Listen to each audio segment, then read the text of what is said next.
نظر ڈالیں گے بین الاقوامی خبروں کی طرف۔ کورونا پابندیوں کے خلاف نیدرلینڈ میں مسلسل تیسرے روز مظاہرے جاری ہیں۔ آج وزیر اعظم نے مظاہرین کو جاہل قرار دے دیا۔ نیدرلینڈ میں 13 نومبر سے بعض کورونا پابندیاں دوبارہ نافذ کی گئی تھیں، جس کے خلاف مظاہروں کا سلسلہ شروع ہوا۔ دارالحکومت سمیت ملک بھر میں پرتشدد مظاہرے ہوئے، پولیس اور شہریوں میں جھڑپیں ہوئیں۔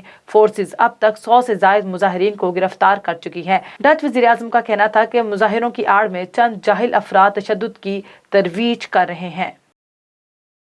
کینیڈا کے صوبے برٹش کولمبیا میں شدید بارشوں سے نئے طوفان کا خطرہ منڈلانے لگا۔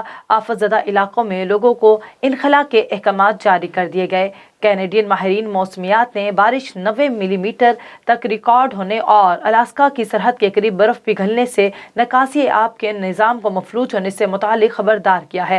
دریاؤں کی سطح بلند ہونے پر قریبی آبادی کو انخلاء کی ہدایات بھی جاری کر دی گئی ہیں۔ بارشوں کے خطرناک سپل کے نتیجے میں اب تک 4 اموات جبکہ ہزاروں افراد لینڈ سلائیڈنگ سے تاحال پھنسے ہوئے ہیں۔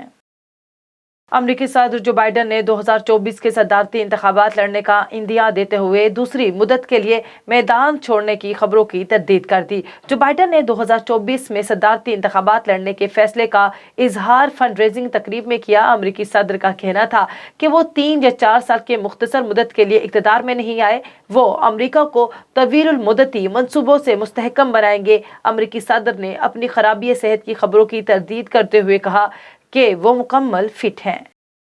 سوڈان کے وزیر اعظم عبداللہ حمدوک دوبارہ عہدے پر بحال ہو گئے ہیں۔ عرب میڈیا کے مطابق فوج کے ساتھ معاہدے کے بعد وزیر اعظم نے دوبارہ منصب سنبھال لیا ہے۔ وزیر اعظم عبداللہ حمدوک نے فوج کے ساتھ 14 نکاتی معاہدے پر دستخط کیا۔ سوڈانی وزیر اعظم نے کہا کہ ٹیکنوکریٹس پر مشتمل آزاد اور خود مختار حکومت تشکیل دی جائے گی۔ کابینہ کی وزراء کی منظوری سویرین کونسل دے گی، جس کے سربراہ آرمی چیف ہیں۔